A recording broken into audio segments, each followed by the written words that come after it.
물 한 잔만 좀 마시고 하겠습니다.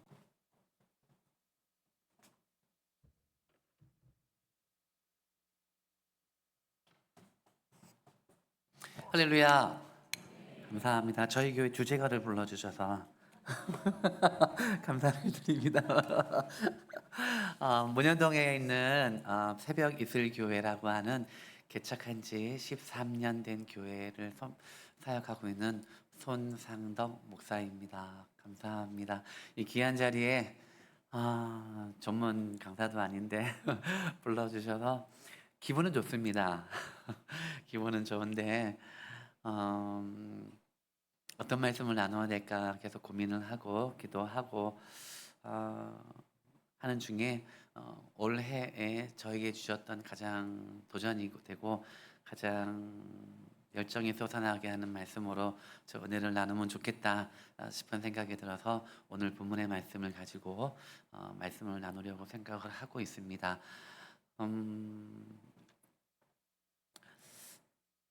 설교 본문에 대한 말씀은 뭐 매주 듣잖아요, 그렇죠?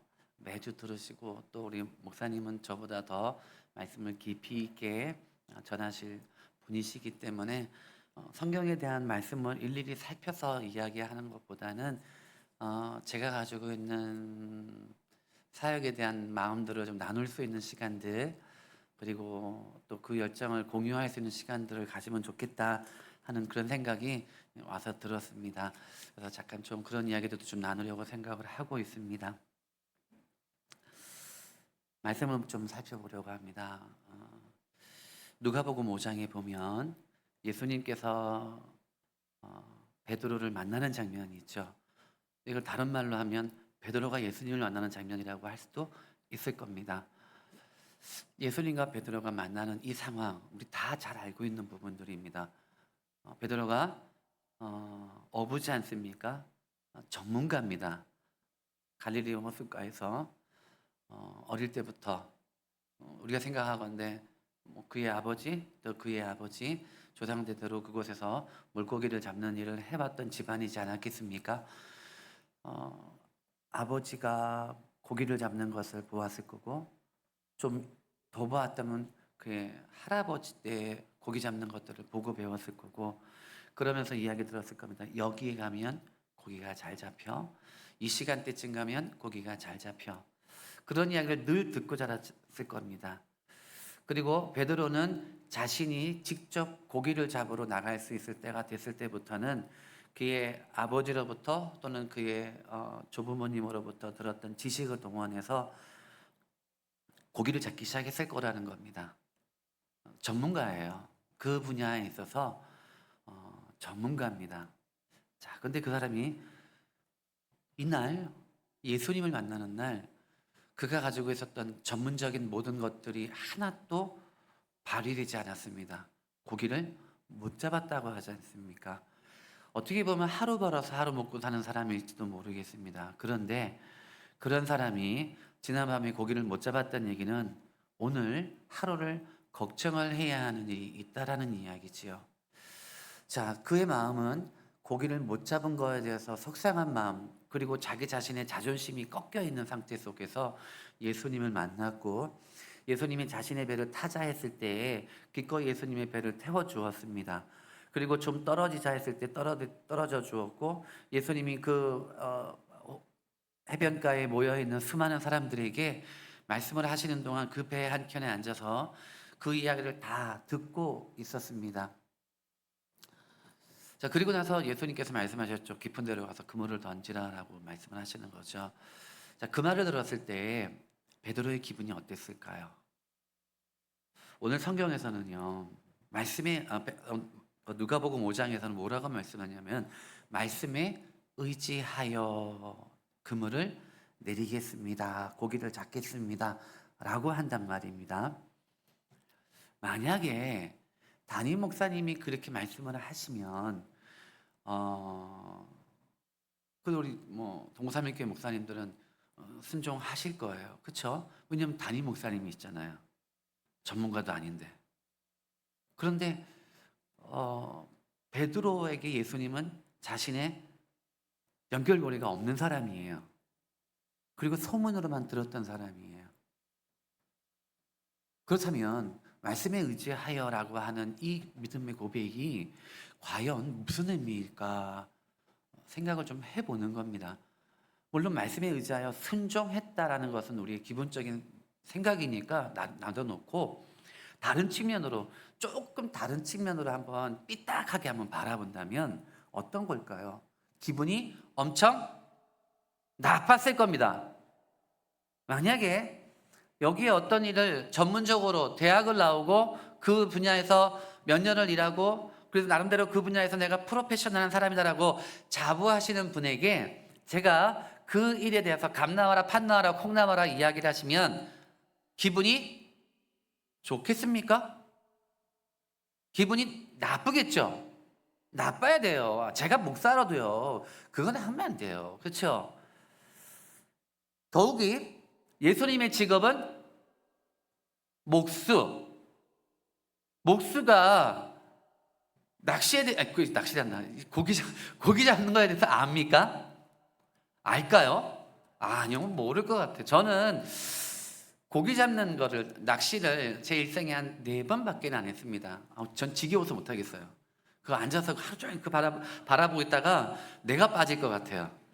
그래서 저는 그거 못 해요. 근데 딱 4번 정도 따라가서 막 끌고 가서 어쩔 수 없이 했는데 그 중에 한 번은 좀 성공한 경우가 있었습니다. 고등어가 줄줄줄줄 올라오는데 이야, 그 손맛, 야, 정말 좋더라고요. 근데 그 다음부터는 한 마리 다 못 잡아가지고 절대로 안 따라간다고 했던 그런 시간들이 있었습니다. 또 제 취미가 아니기 때문에. 자, 베드로 입장에서요, 굉장히 기분이 나빴을 겁니다. 왜요? 우리 속된 말로 좀 편안하게 말씀을 드릴게요. 여기는 누구 나와바리? 베드로 나와바리예요. 자기 땅이에요. 자기 지역이에요. 자기가 거기서 잔뼈가 굵은 사람이에요. 그런데 예수님이 와서 감 나와라 팥 나와라 거기 국물 던져라 아무리 좋은 말씀을 많이 전했다 할지라도 사람들이 쳐다보고 따라왔다 할지라도 베드로 입장에서 봤을 때는 그래도 고기 잡는 문제에 대해서만큼은 내가 전문가인데 기분이 별로 좋지는 않았을 거라고 생각을 한번 해보는 겁니다. 자, 그렇게 기분이 나빴다라는 이 표현을 오늘 말씀 우리가 읽은 말씀에 비슷한 표현이 하나 나와요. 뭐냐면 억지로라고 하는 표현이 나와요. 억지로 가서 그냥 던졌다라는 거예요. 그물을 내렸다라는 거예요. 그런데 고기가 잡혔어요. 몇 마리? 모릅니다. 엄청 많이 잡혔고 그날 결국 베드로의 인생이 바뀌었다라는 거죠. 고기 잡는 사람에서 사람 넘는 사람으로. 만약에 그날 예수님을 만나지 않았다면, 베드로가 그날 예수님을 만나지 않았다면 베드로는 남아있는 일평생 그곳에서 여기는 내가 전문가, 내가 여기서 내 터전이야 하면서 고기 잡는 사람으로 일평생을 살다가 그냥 끝났을지 몰라요. 그의 부모님이 그랬던 것처럼, 그의 조부모님이 그랬던 것처럼, 그 조상들이 그랬던 것처럼, 아니 다른 어부들이 그랬던 것처럼 이름도 없이 빛도 없이 그냥 고기만 잡다가 그렇게 살고 인생이 끝났을지도 몰라요. 그런데 그날 예수님 말씀을 듣고 말씀대로 하자면 말씀에 순종해서 그냥 조금 삐딱하게 표현하면 기분 따럽게 나쁜 상태에서 그리고 다른 말씀으로 비춰서 봐서 하면 억지로 그물을 던졌을 때에 그의 인생이 바뀌어서 성경에 기록되어지는 그리고 예수님의 수제자가 되어지는 그리고 2000년이 지나서까지도 오늘 그 사람의 이름을 우리가 매년 그렇게 이야기를 하는 위대한 영향력 있는 하나님의 사람으로 쓰임받을 수 있었더라는 겁니다. 오늘 말씀을 볼까요? 오늘 말씀을 보면 참 정말 대단한 일이 벌어졌습니다. 이런 일이 벌어지는 게 쉬운 일은 아니에요. 오늘 말씀에 보면 알렉산더와 루퍼의 아버지 구레네 사람 시몬이라고 나오죠. 자, 이 사람은요, 우리가 신학적 논쟁은 떠나서요, 이날 운이 정말 없는 사람이에요. 정말 없어도 이렇게 없을 수가 있겠습니까? 왜요? 이 사람은 어디 사람이냐면 지금으로 말하면 리비아 트리폴리 사람이에요. 이러면 몰라요. 우리가 리비아도 안 가봤는데, 뭐 중동도 안 가봤는데 리비아가 어디 있습니까? 저도 안 가봤습니다. 트리폴리 말은 많이 듣지만 그게 어딘지 모르잖아요. 그냥 우리가 알 수 있는 지식을 동원해서 보면 예루살렘에서부터 약 1500km예요. 그래서 그거를 도보로 그냥 제일 좋은 운송수단 낙타 타고 뭐 이렇게 해서 온다 했을 때 약 3개월이 걸리는 거리예요. 왜 왔습니까? 절기를 지키러 왔지요. 6월절 절기를 지키러 왔어요. 하나님의 말씀에 순종해서 하나님께 제사 드리기 위해서 왔다라는 거예요. 언제요? 지금부터 적어도 3개월 전에 출발해서 여기 왔어요. 누더기가 됐겠죠. 엉망진창이 됐겠죠. 땀 범벅에 옷은 땀내려 저렇겠죠. 여하튼 그렇게 오랜 기간 동안 여기 왔어요. 그런데 사람들이 우글우글 거려요. 예수님이 십자가에 못 박혀 돌아가시는 그날 아침에 그가 예루살렘에 들어갔을 때 수많은 사람들이 골고다 언덕가에 모여가지고 웅성웅성 거리는 것을 보았어요. 자, 보세요. 이런 구경거리는 놓치면 됩니까? 놓치면 안 됩니까? 놓치면 안 돼요. 무슨 일인지는 모르지만 사람들이 많이 있다라는 건 뭔가 볼 게 있다라는 거 아니에요. 원숭이가 나오든 뭐가 나오든 뭔가 재밌는 거가 뭔가 이렇게 뭔가 볼거리가 있기 때문에 사람들이 웅성웅성거리고 모여 있는 거 아니겠습니까? 그런데 그의 기대와는 상관없이 그곳에선 누가 십자가를 짊어지고 왔습니까? 예수님이 십자가를 짊어지고 가는 그 광경 속에 있었다라는 거예요. 그런데 갑자기 로마 군사 한 명이 이 시몬을 향해서 너 나와서 이 십자가를 대신 짊어져라고 하고 있는 상황인 거예요. 이게 어떤 상황이냐면요, 참 웃긴 일이 하나 있었습니다. 제가 신대원에 다닐 때입니다. 저는 천안에서 공부를 했는데요. 신대원 다닐 때 피곤하잖아요. 천안까지 올라갔다 내려왔다 하는 것도 엄청 피곤하거든요. 그런데 또 사역도 해야 되죠. 또 올라가면 밤새도록 리포트 쓰고 시험 준비해야 되죠. 그럼 강의 시간에 뭐 하겠습니까? 졸죠. 안 조는 사람 거의 없어요. 원형 강의실에서 이렇게 앉아가지고 강의를 듣고 있는 시간이었어요. 저 그날 엄청 졸았거든요. 수업이 다 끝나고 나서 교수님이 하시는 말씀이, 거기 학생 내 방으로 좀 와. 무슨 말이에요? 졸린 게 들킨 거 아닙니까? 근데 손가락을 보니까 제가 아닌 거예요. 제 앞에 쪽인 거예요. 우리 모두 죄송합니다. 근데 뒤지게 혼났다 제가. 이렇게 했어요. 이 친구가 이렇게 일어나는 거였는데, 아니 그 뒤에 학생. 그래가지고 교수님 방에 가가지고 자네는 말이야 목사가 될 자격이 없고 말이야 내 수업 시간에 어떻게 졸아 막 이래가지고 제가 굉장히 저의 부르심에 하나님의 부르심에 대해서 좀 마음이 어려운 시간들도 있었습니다. 재밌자고 한 얘기입니다. 좀 웃어주세요. 로마 군인이 너 나와서 이 십자가를 대신 짊어지려고 가라고 하는 거죠. 이거 짊어지고 갈 사람 있을까요? 그 당시 십자가가요 종류마다 달랐답니다. 좀 싼 건 20kg, 좀 비싼 건 40kg. 생각해 보십시오. 자신의 몸무게를 생각하시면 될 겁니다. 자신의 몸무게, 그거를 짊어지고 가는 거예요. 근데 예수님이 넘어지고 또 넘어지고 또 넘어지잖아요. 왜요? 예수님의 심신이, 육신이 그만큼 지쳐 있었고 고난받은 상태였었기 때문에 그 골고다 언덕에 십자가를 짊어지고 가는 건 너무 힘들고 어려운 일이었습니다. 그러나 그것을 위해서 이 땅에 오신 예수님이었기 때문에 그 십자가를 짊어지고 가셨다라는 거예요. 그렇지만 넘어지고 자빠지고, 그래서 로마 군인은 너 나와서 이거 대신 짊어져라고 했을 때 이제 그 먼 거리에서 여기까지 온 이 시몬의 입장에서 얼마나 억울했으면 성경에서조차도 뭐라고 말씀하고 있습니까? 제가 읽어볼까요? 21절 말씀입니다. 마침 알렉산더와 루퍼의 아버지 구레네 사람 시몬이 시골로부터 땅땅땅땅땅 해가지고 뭐라고 그래요? 억지로 같이 가게 하여. 성경에서 억지로라고 하는 이 좀 더 과한 표현을 썼다라는 건 진짜 억지로거든요. 억지로 짊어지게 했다라는 거예요. 그리고 예수님을 뒤에서 그 십자가를 짊어지고 따라간 구레네 사람 시몬이 있었다라는 거예요. 자, 그런데 오늘 로마 교회에 보내는 이 마가복음에서 뭐라고 이야기를 하고 있습니까? 알렉산더와 루퍼의 아버지 구레네 사람 시몬이라고 이야기를 하죠. 성경은요, 누구에 대해서 소개를 할 때에 보통 어떻게 소개를 하냐면 누구의 아들 누구 이렇게 표현을 하는 게 정상적이고 보편적인 방법입니다. 어느 지파 누구의 몇 아들 누구 누구의 아들 누구 이렇게 표현한단 말이에요. 그런데 간혹 가다가 그 순서를 벗어버리고 다른 방법으로 표현한 방법인데 그건 뭐냐면 아들을 먼저 이야기한다라는 거예요. 왜 그럴까요? 왜 그럴까요? 그건 로마 교회 사람들이 시몬은 몰라도 누구는 안다는 거예요? 알렉산더와 루포는 안다라는 거예요. 그래서 이 말은 무슨 말이냐면 우리 로마 교회에 그 알렉산더 그 목사님 있잖아. 그리고 루포 목사님 있잖아. 세상에 그 아버지가 구레네 사람 시몬이래. 이렇게 표현하는 거하고 똑같은 거예요. 무슨 말입니까?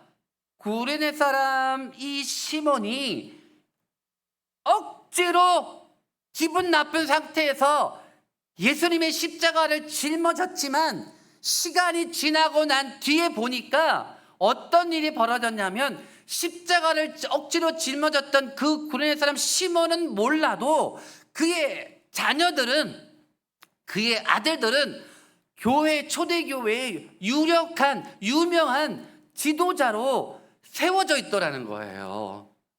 그리고 로마서에 보면 바울이 뭐라고 표현하냐면 내 어머니라고 하는 얘기를 해요. 누구를 향해서? 이 알렉산더와 루퍼의 어머니를 향해서. 뭐예요? 그건 이 시몬의 부인마저도 바울을 섬겼던, 바울이 문안 인사를 할 정도로 바울에게 지극정성으로 섬김과 봉사와 이런 아낌없는 마음들을 준 사람으로 변해 있더라는 거예요. 그러면 우리가 생각할 게 뭐냐면 그날 그 골고다 언덕에서 이 구레네 사람 시몬이 억지로 졌던 그 십자가 때문에 그의 가정이 구원을 받았고 그의 가정이 구원받은 것 넘어서서 그의 자녀들이 교회의 영향력 있는 지도자로 세움받고 있더라는 것을 이야기하는 겁니다. 이게 우리에게 주는 놀라운 도전인 겁니다. 사랑하는 동부삼일교회 우리 초등부 선생님들이시죠. 주보에는 유년부, 초등부 따로 있던데요. 보니까 유년부도 계시고 초등부도 계시고 유치부도 계시고 또 있습니까? 중고등부도 있고. 네, 감사합니다. 영화부인 줄 알았습니다. 있죠. 그리고 교사들이 있잖아요. 제가 우리 솔직하면 얘기합니다. 저 할래요. 제가 그 십자가 지겠습니다 하고 지신 분. 솔직히 괜찮아요. 계십니까? 계시면 목사님이 아마 가만 안 계실 거예요. 담임 목사님이. 아니죠. 제일 힘든 부분. 성가대 하면 내가 성가대 하면 내가 해볼 만한데 한번 다른 거 주방 괜찮은데 주일학교요. 요즘 초등학생들이 어떤 애들인데요? 주일학교 교사를 하라고요? 목사님 나한테 왜 이러시는 거예요? 그런 마음 드시지 않았나요? 모르겠습니다. 오늘 제가 다른 거는 말씀드리지 못하지만 교사만큼 힘든 섬김과 봉사의 자리는 없어요. 그리고 대부분의 교사들이 사실은 예쁘게 표현해서 그렇지 다 억지로 하신 거 아니에요. 그렇죠? 두 가지만 봤으면 좋겠어요. 하나는 조심스럽게 저의 이야기를 하나 좀 드리면서 말씀을 좀 나누겠습니다. 저는 개척 13년 된 목사입니다. 제가 개척하고 싶었을까요? 안 하고 싶었을까요? 안 하고 싶었어요. 개척 생각한 적도 없어요. 무슨 개척을 해요. 그렇죠? 저는 개척을 하려고 목사를 하겠다고 한 사람이 아니었거든요. 제가 마지막으로 부교육자로 했던 교회 마지막 해에 여름에 휴가를 가야 되는데 제 아내가 저한테 얘기하는 거예요. 여보, 우리 이번 여름 휴가는 태국 가자 그러는 거예요. 우와, 태국을 가재요. 그럼 갑니까 안 갑니까? 당연히 가야죠. 그죠? 너무나 좋아요. 얼마나 좋습니까? 왜냐하면 제가 평신도 때일 때 제가 태국을 저희 가족들이 함께 여행을 간 적이 있었어요. 환상의 나라예요. 얼마나 좋았는지 제가 그 생각을 하고 다 좋지 가자 해가지고 갔는데요. 간 날부터 오는 날까지 제 안에 손에 끌려서 예배만 드리다 왔습니다. 거기서 여러 나라의 선교사님들과 함께 예배드리고 기도하고 있는 중에 이집트인 선교사님 한 분이 저희 가정에 와서 얘기를 하시는 거예요. 물론 통역을 들었습니다. 계속 기도하는데 조심스럽게 말씀을 저희한테 한다 하시더라고요. 저는 그런 스타일이 아닌데 계속 기도하는데 제 마음 가운데 하나님께서 목사님에게 새로운 교회를 하기를 원하신다는 마음을 주시는데 제가 이 말씀을 드릴까 말까 하다가 제가 말씀을 드리는 게 좋겠다 싶어서 말씀을 드립니다 라고 이야기를 해주시는 거예요. 저와 제 아내가 둘이 같이 듣고 있었어요. 새로운 교회를 하기를 원하시면 했더니 제 아내가 뭐라 했는지 아세요? 아멘. 제가 그 순간 미쳤다. 그리고 돌아와서 저희가 한 달간 기도를 했어요. 교회에서 매일 밤마다 기도를 했어요. 제 아내는 준비하는 기도를 했고 저는 주님 지금이라도 뜻을 돌이키시옵소서. 그 기도를 하는 중에 하나님께서 제가 좀 몸이 많이 아픈 시간들이 좀 있었습니다. 그때마다 제가 기도했던 한 가지를 생각나게 하셨습니다. 그건 뭐냐면 우리 많이 하는 거 기도 있잖아요. 아프면 많이 하는 기도 있잖아요. 저 똑같이 했어요. 주여 안 아프게만 해주세요. 병 낫게만 해주세요. 그럼 제가 개척이고 선교사고 다 하겠습니다. 그랬던 기억이 떠오르는 거예요. 그러니까 안 떠올라야 되는데. 그러면서 또 한 가지 제 마음 가운데 드는 게 뭐냐면 주님 말씀하시면 내가 나아가리다. 제가 매일 설교할 때 학생들한테 또 교인들한테 설교할 때 주님 말씀하시면 순종하셔야 됩니다. 주님 말씀하시면 아멘 하셔야 됩니다. 이런 설교를 제가 했더라고요.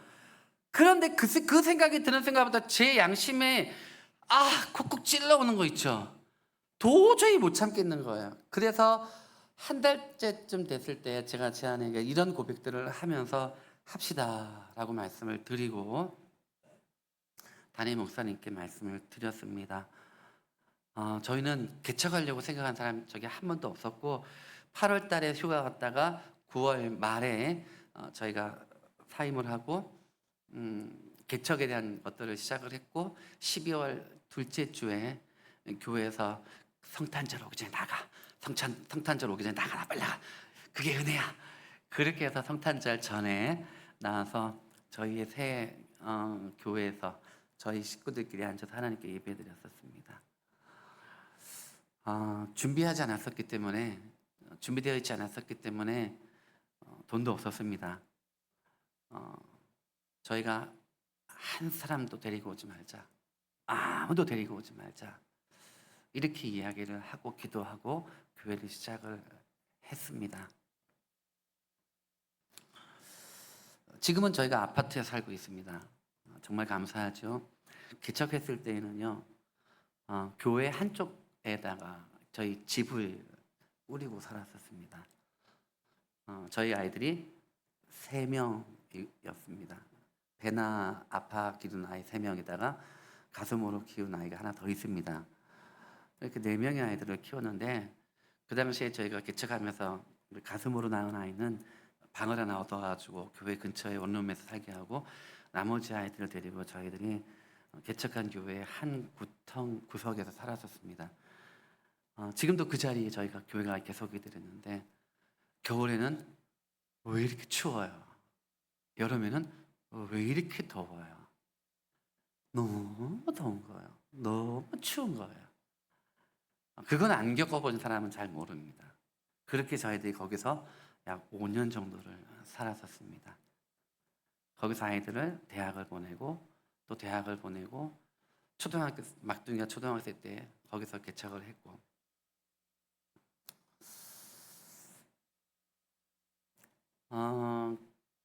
그렇게 지냈던 우리 아이들이 첫째가 올 3월 달에 결혼을 했습니다. 가정을 꾸렸고요. 둘째가 딸인데 바로 어저께 결혼했습니다. 막내는 하나님이 제가 회심했을 때 주셨던 딸이라서 위에 아이들하고 차이가 좀 많이 나서 오빠하고 10년 차이가 좀 납니다. 아직도 대학생 딸이 하나 있습니다. 조심스럽게 말씀드립니다. 저희 형편의 아이들 공부 가르치기가 쉽지 않습니다. 첫째 아이가 대학을 나와서 임용고시를 치고 교사가 되어서 일을 하고 살아가고 있습니다. 둘째 아이도 특수교육을 전공을 해서 지금은 국제학교에서 외국에 있는 국제학교에서 교사로 일을 하고 살아가고 있습니다. 막내가 나도 제 아내가 편을 잡고 있습니다. 엄마 따라서 오빠 따라서 언니 따라서 선생님 될 거야 하고 특수교육을 전공을 하고 있습니다. 제가 이 말씀을 왜 드릴까요? 정말 저 개척 제가 알잖아요. 개척이 얼마나 힘든지요. 얼마나 어려운지요. 제가 회심하고 하나님 다시 만나서 제 인생의 후반전을 하나님께 드리겠습니다까지는 제가 자발적으로 했지만 개척하라 할 때 도저히 자신이 없었지만 정말 어떤 이 말씀처럼 억지로 진 십자가가 저는 개척이었었습니다. 13년 한 자리에서 여기까지 왔습니다. 하나님께서 현재까지 주신 은혜는 저희 아이들이 형통하더라는 겁니다. 또 하나는요. 제가 개척을 하고 나서 아무것도 없잖아요. 여러 가지 아픔들의 시간들이 있었는데 그건 다 지나고 저희가 가서 만났던 첫 번째 저희 사역의 대상들이 초등학생, 고학년, 중학교 저학년 아이들이었습니다. 초등학교 이 아이들을 만났습니다. 만나가지고 이 아이들과 같이 매일 맛있는 거 먹고 삼겹살 파티 해주고 매주 토요일 교회에서 재웠습니다. 왠지 아십니까? 이 아이들이 대략 한 16명이었었거든요. 나중에는 한 명도 교회 다니는 애들이 아니었어요. 말 그대로요. 제가 거리의 아이들 부모의 도움과 부모의 보호를 받지 않는 그 아이들을 만나서 운동장에서 공 차고 축구하고 목욕탕 가서 샤워 같이 하고 다시 교회 데리고 와서 밥 먹이고 그러고 밤늦게 돌려보내고 매주 토요일은 교회 얘들 못 일어나잖아요. 그러니까 교회 오게 하려면 재워야 되죠. 매주 토요일 날 교회에서 재우고 그럼 재우면 그냥 재웁니까? 밥 먹여야죠. 밥은 그냥 뭐 김치하고만 줍니까? 있는 거 없는 거 다 해서 고기도 구워주고 다 하지 않습니까? 아침에 일어나면 또 그냥 합니까? 다 먹여야 되죠. 그런 시간들을 가지면서 물론 처음부터 16명은 아니었었습니다. 처음에 대여섯 명으로 시작을 해서 그렇게 아이들 16명까지 올라갔었습니다. 이런 일이 있었습니다. 정말 굉장한 에피소드가 있는데요. 토요일 날 하루는 아이들을 재웠어요. 재우고 저 주일 설교 준비도 해야 되잖아요. 토요일 날 목사님들 너무 바쁘잖아요. 근데 제가 걔들만 바라볼 수는 없잖아요. 그래서 같이 놀다가 이제 너희들 놀아라 하고 저 설교 준비하고 있었어요. 12시 조금 넘어서인가 경찰이 온 거예요. 경찰이요. 저희 교회 경찰이 올 일이 없잖아요. 그 시간에요. 놀랐어요. 무슨 일이면 신고가 들어왔대요. 무슨 신고요? 저 신고한 적 없는데요. 아니 보더니면 땡땡땡땡땡땡 번호 교회 전화번호입니다. 이 번호 여기 아닙니까? 맞는데요. 아니 여기 이 전화번호로 이 전화로 112에 신고가 왔어요. 살려주세요! 하고 전화가 왔던데요. 아, 이 녀석들이요. 제가 안 보는 사이에 교회 전화로 장난친 거예요. 그래가지고 경찰이 그거 신고받고 와가지고 그래서 누구야? 했더니 전대요 하고 씩 웃고 있는 거 있죠. 그런 아이들이었었습니다. 정말 이 아이들과 함께 지내면서 기쁜 일도 있고 슬픈 일도 있었고 감사한 일도 있고 진짜 화나는 일도 있었습니다. 마음이 아픈 건 코로나 때예요.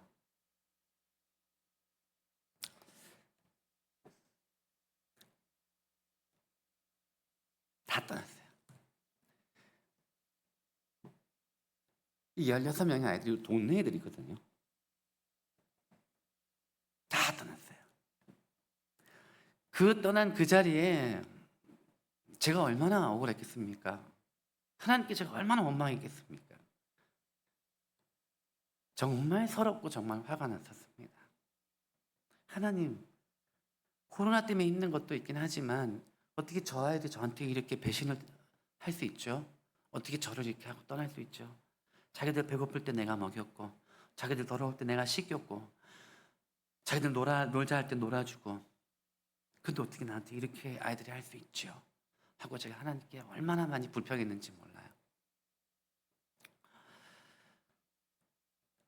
지난 1월 달에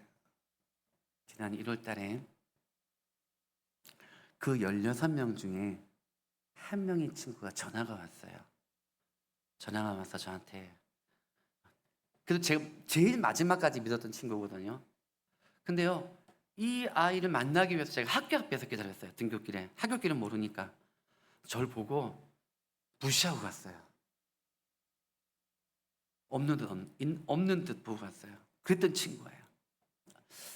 대학교 1학년을 마치고 이제 군대 가는 시점이 됐어요. 저한테 전화가 왔어요. 목사님, 저 군대 가요. 그래? 제가 뭐라고요?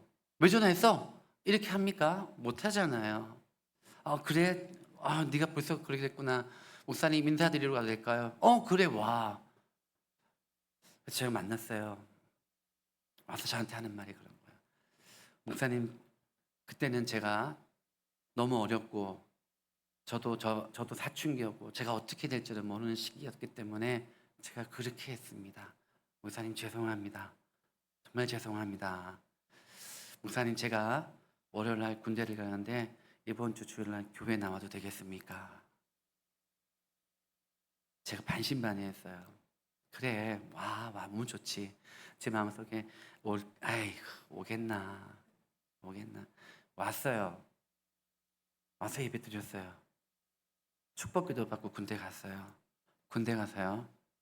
교회 열심히 다니고 있어요. 지난주에 휴가 나왔어요. 첫 번째 휴가 나왔어요. 제일 먼저 저한테 왔어요. 홍삼, 엑기스, PX 사고 저한테 왔어요. 제가 얼마나 기분이 좋았겠습니까? 얼마나 감사했겠습니까?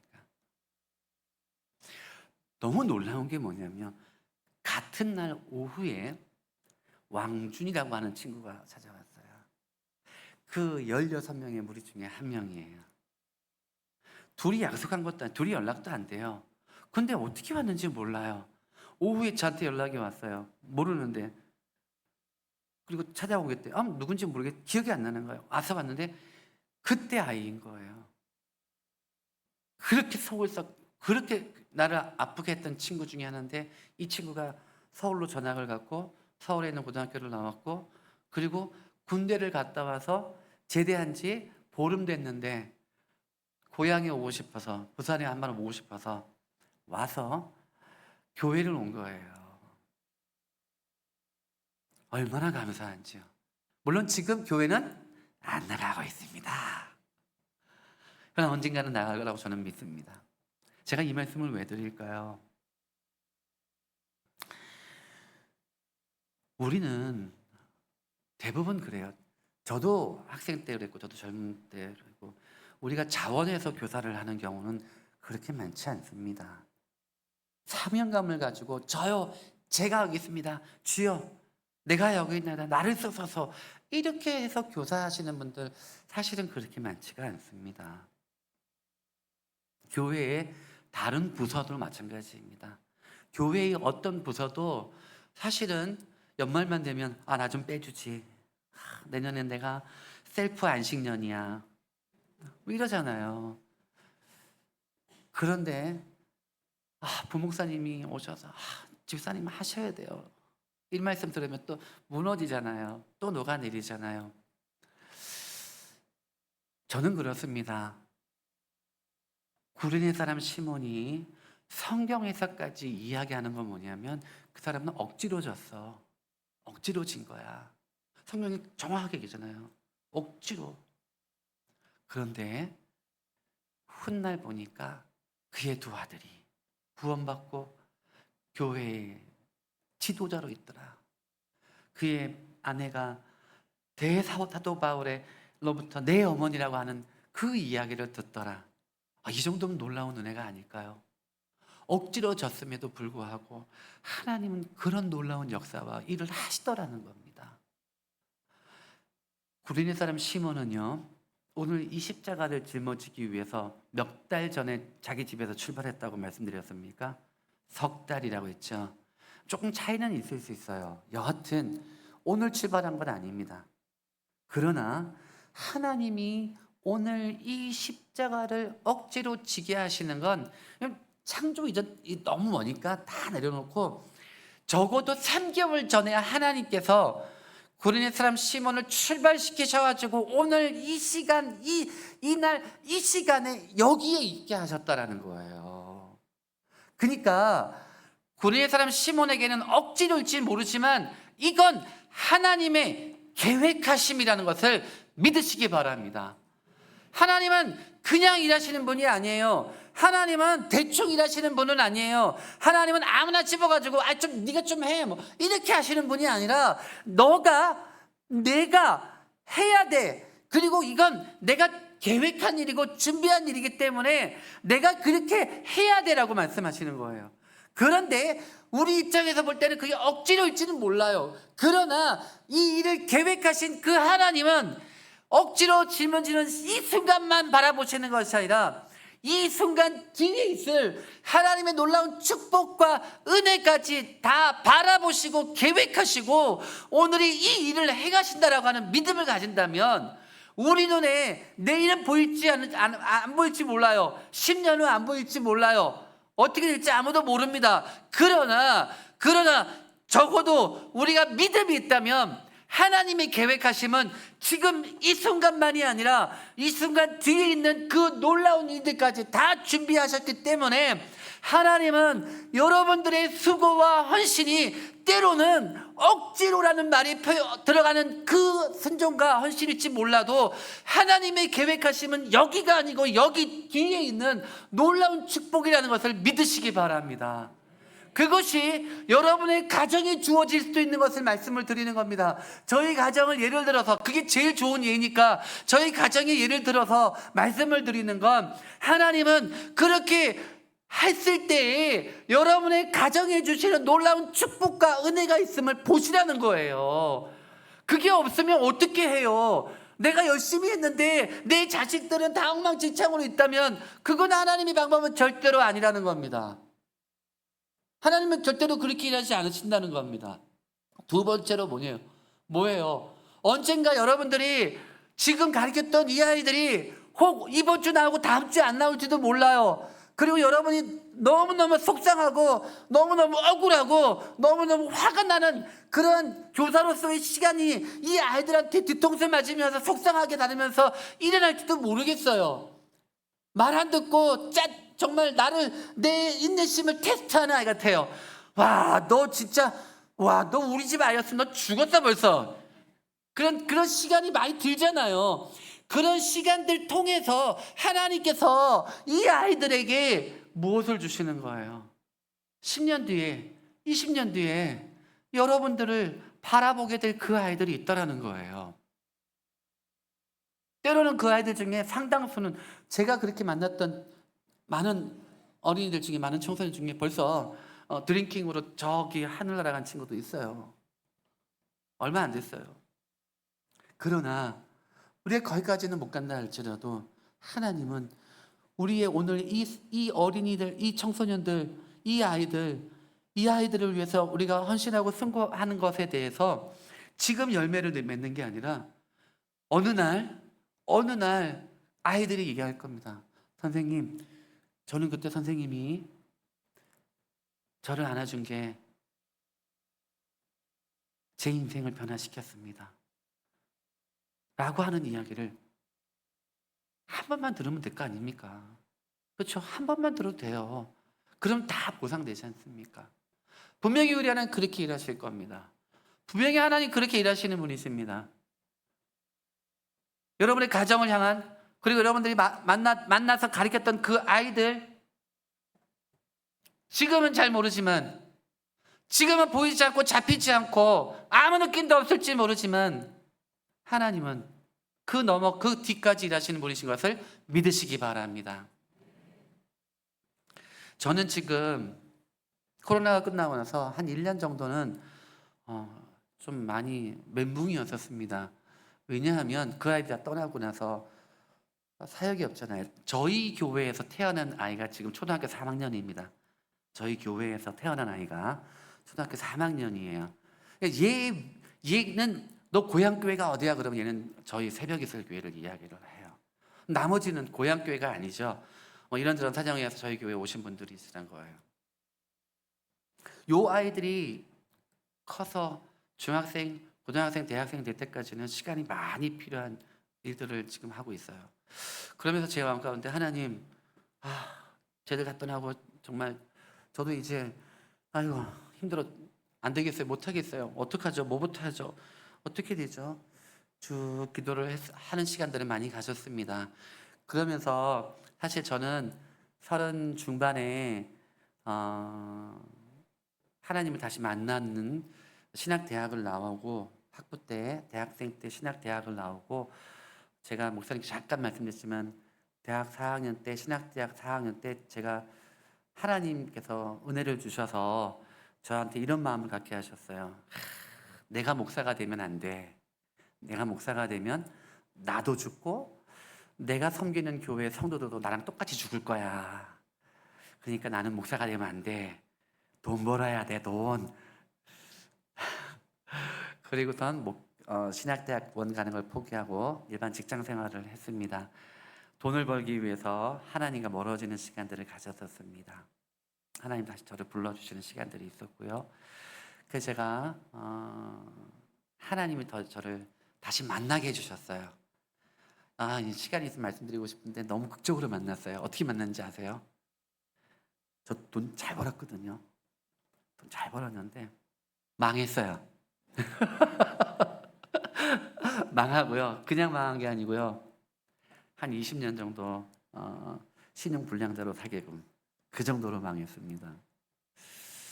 제가 하나님께 다 망하고 이제 하나님을 다시 만나는 시간들이 있었고, 그 시간들을 통해서 제가 하나님께 기도했던 부분들이 있습니다. 하나님, 제 인생의 전반전은 제가 제 마음을, 저를 위해 살았습니다. 이제 인생의 후반전은 제가 하나님을 위해 살겠습니다 라고 기도한 게 30대 중반입니다. 그렇게 기도하고 신앙의 훈련들을 가지면서 회복하는 시간들을 가졌고, 하나님, 그럼 제가 인생의 후반전은 하나님 위해 살겠는데 어떻게 사는 게 좋겠죠? 어떻게 살아가야 되죠? 하나님이 알려주신 건 신학대학원을 가라는 거였었고, 신학대학원을 갔습니다. 제가요 신학대학원 시험을 쳤어요. 제가 딱 시험 치고 나서 자신감이 충천했습니다. 합격! 다음날 아침에 제가 실망을 했습니다. 합격자 명단에 제 이름이 없는 거예요. 그래서 재수하고 대학원 갔습니다. 재수하고 신학대학원 가서 부목사님하고 제가 공부를 좀 같이 했던 시간들이 좀 겹칩니다. 저는 신학대학원을 다시 갈 때 하나님께 2가지를 기도했습니다. 하나님, 저는 어린이 사역 하겠습니다. 하나님, 저는 청소년 사역만 하겠습니다. 저 담임 같은 거 하기도 싫고 할 줄도 모르고 마음도 없고 저는 그냥 어린이 사역과 청소년 사역만 하겠습니다 라고 제가 헌신하고 제가 신학대학원에 갔습니다.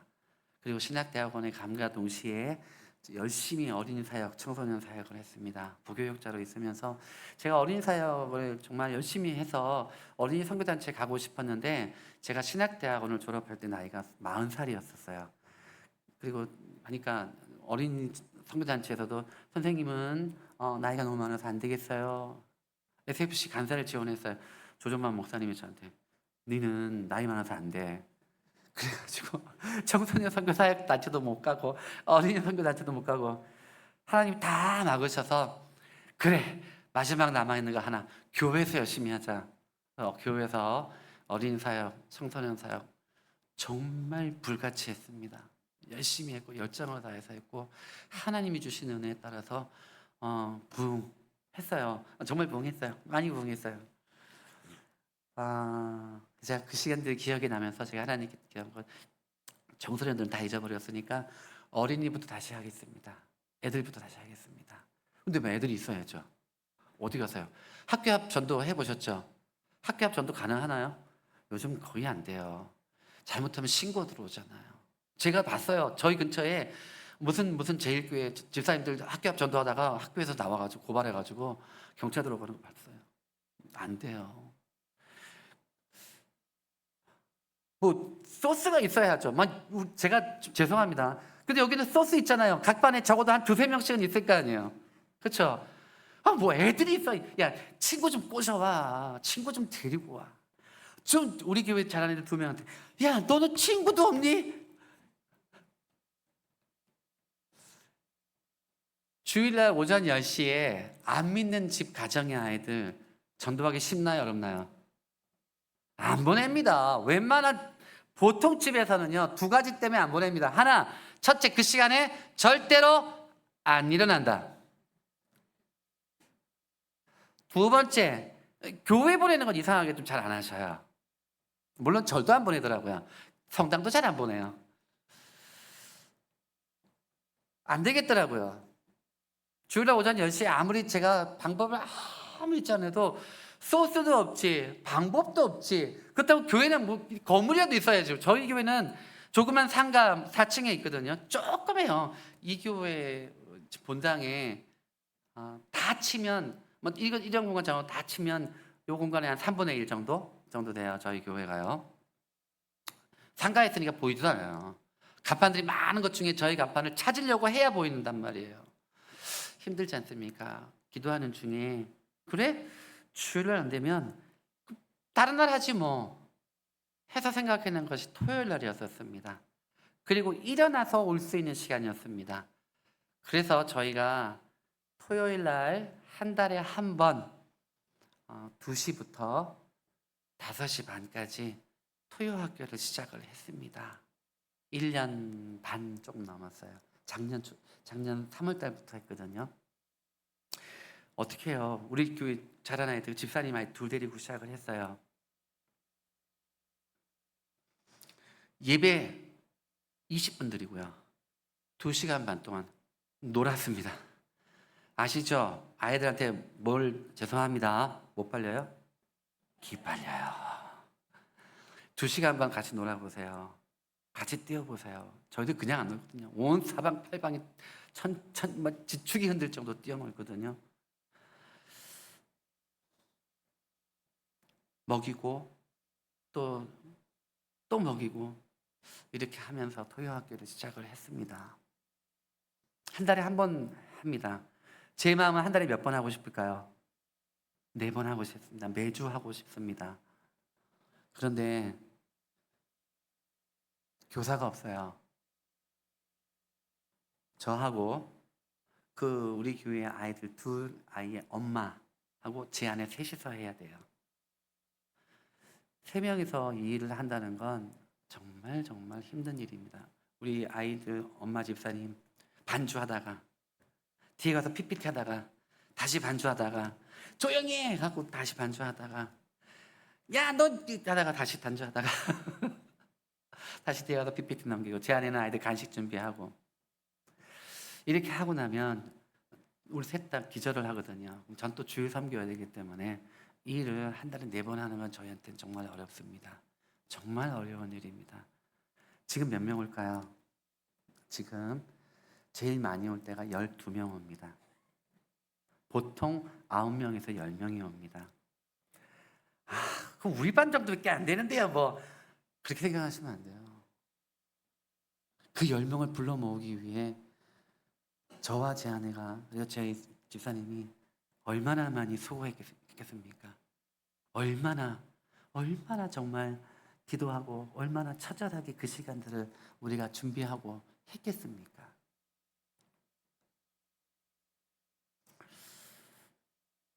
지난달에는 이 아이들 데리고 경성대학교에 가서 뭐 요리교실 같은 그런 프로그램이 있어가지고 신청을 해가지고 아이들하고 호떡 만들고 왔어요. 아주 간단한 거 교회에서 할 수 있는 건데 교회에서 하는 거랑 또 대학교 가서 하니까 교수님이 나와 설명하니까 얘들이 뭘 아는지 모르는지 그냥 짤따라 하더라고요. 그러고 해가지고 자기들이 호떡 만들어가지고 집에 가지고 엄마한테 또 먹여드리고. 중요한 건 뭔지 아세요? 그 2명 빼놓고 나머진 다 엄마 아빠들 교회 안 다니는 집 애들이에요. 보내준다는 거죠. 왜 보내주는지 아세요? 2가지 때문입니다. 하나는요, 아이들이 좋아해요. 아이들이 재밌어해요. 그러니까 보내주죠. 아이들이 엄마가 아무리 좋아도요, 아이들이 싫다고 그러면 안 가요. 그래서 가는 거예요. 또 왜 보내주는지 아세요? 보내고 엄마 쉬려고. 3시간 넘게 우리가 데리고 있잖아요. 그 시간에. 저의 꿈은 한 번도 우리 나가서 토요학교 합니다라고 전도한 적이 없어요. 한 번도 안 했어요. 그냥 아이들 통해서 했습니다. 때가 되면 전도할 겁니다. 때가 되면 더 많이 알릴 겁니다. 그러나 지금은 한 숟가락에 베풀 수 없어서 좀 더 다지고 준비하고. 그래서 하나님, 우리가 언젠가 한 달에 2번 할 수 있는 날이 오면 좀 더 우리가 이 일을 알리고 한 달에 3번 할 수 있는 날, 4번 할 수 있는 날, 그렇게 만들자. 그렇게 해서 우리의 최종 목적은 뭡니까? 이 아이들 주일학교에 오게 하는 겁니다. 물론 토요학교에서도 주일학교 하는 거하고 똑같이 합니다. 예배 드리고요. 그리고 말씀 전하고요. 말씀 가르치고요. 똑같이 합니다. 그리고 놉니다. 주일날은 그 짧은 시간에 놀 시간이 어디 있어요? 못 놀잖아요. 예배 드리고 궁각 공부 쭉 하다 보면 예배 드리러 가야 될 시간이잖아요. 어른 예배, 우리 본 예배 드리러 없잖아요. 그렇게 저의 사역을 하고 있습니다. 저는 하나님께 기도하고 있습니다. 이 사역이 하나님의 기름 부으심을 있어서 토요학교를 통해서 하나님이 우리 교회 안에 주시는 부흥의 은혜를 꿈을 꾸고 있습니다. 그 일이 저는 될 거라고 믿습니다. 아니, 안 돼도 저는 합니다. 왜요? 어린이들에게 복음을 증거하고 전하는 일은 때로는 그것이 억지로일지 모르지만 이것은 하나님의 계획하심이 있다라고 하는 저의 믿음이 있기 때문에 합니다. 더 열심히 할 겁니다. 더 열심히 할 거고 더 최선을 다할 겁니다. 이번 돌아온 토요일 날이 저희들 토요학교 하는 주일입니다. 주 날입니다. 아이들 데리고 저희 꿈은 김해에는 뭐 롯데 워터파크 데리고 가는 게 저희 꿈입니다. 왜 이렇게 비싸요? 그래서 저희들은 거기까지는 못 가고 아이들 데리고 조그만 곳에 가서 물놀이 하고 또 아이들 또 먹고 싶은 거 먹게 해주고, 그러고 오전 9시부터 저녁 6시까지 스케줄을 잡아놨습니다. 사랑하고 존경하는 믿음의 동역자이신 동부삼일교회 성도 여러분, 그리고 정말 대단하신 우리 주일학교 우리 교사 섬기시는 선생님들 한 분 한 분에게 하나님께서 주실 놀라운 축복과 은혜를 바라볼 수 있었으면 좋겠다 하는 말씀을 드립니다. 하나님은 그 뒤에까지 다 계획하셨으니까 우리는 그냥 오늘 뭐 하면 돼요? 그냥 하면 돼요. 안 되는 것도 하나님의 뜻, 되는 것도 하나님의 뜻. 그랬을 때에 한국교회 놀라운 부흥의 역사가 우리 안에 일어나는 거예요. 지금은 다음을 바라보는 때예요. 내일을 바라보는 때입니다. 정말 제가 이 제목을 드린 것처럼 하나님의 때를 바라보지 않는다면 하나님의 때가 우리 가운데 올 수 없습니다. 동부삼일교회 소식이 주일학교가 부흥하더라. 왜 그렇지? 중고등부 애들이 많다더라. 왜 그렇지? 라고 하는 이야기들이 교회들마다 들려지고 일어나서 모든 교회들이 동부삼일교회 한번 가보자. 가서 보면 알겠지. 라고 하는 이야기들을 할 수 있는 그런 놀라운 축복과 은혜가 동부삼일교회에 있기를 주님의 이름으로 축원드립니다. 아멘. 기도하겠습니다. 하나님 아버지 감사합니다. 부족한 종이